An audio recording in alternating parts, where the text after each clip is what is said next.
I said it takes a master to sometimes make things happen, to change it, turn it around. Well, look at this. There she is right there. There's Nemo. He hardly ever wants to play, especially like this. So physical. Look at that. He loves it, but it's got to be the right dog. Just like with us, it's got to be the right person that can emotionally make us feel this way. And when that happens, oh my gosh, life changes for you. Look at that. He can totally accept this from her. Totally wants her to do this. This increases his appetite, his need for socialization. It makes his day wonderful, just like us. You know, everything changes for him. Mentally, physically, socially, just because of this. Oh my gosh, if I could really make you understand that you are looking at an ancient language unfold right in front of your eyes, but you don't even know what you're looking at. You don't realize how important this is. We only see this as play. I won't take that away from you and say that no, this isn't play, but it's really two dogs trying to determine who is more dominant than the other, and they do this emotionally based on whether it's a female or male, or how old the dog is, or whether the dog is sick or not. All of it is different levels of understanding, different levels of language,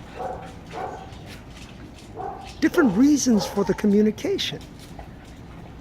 Now, if you tell me that making your dog sit or down is balancing him out or preventing him from interacting with other dogs because you say no is socialization, we want him to be social around other dogs even though he's not interacting with them, well, the language isn't complete if that takes place. That's why it's important at some point in the rehabilitation of your dog, this has to take place even before the leash work is done. That's why with me, the leash work is the last thing I ever do.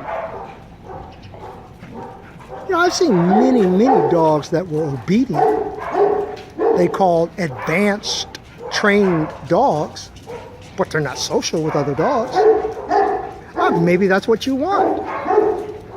But I don't think so. I think that this is what you want. I think everyone wants to see this in their dog at some point. And then from here, organically, we go into the leash, which is the human side of things. Leash, sitting, downing, all of that if you want it. It's not necessary. Because I've never seen a very social dog that ever had to do those training things. Wasn't important. Maybe, of course, unless you're on a television show and you're doing a movie and you want to make things appear to be a certain way, to control, again, it's that word control, where it has its place. But in terms of balancing and socializing a dog, you have to do that first before we get into the human side of things. And that's so important, you know?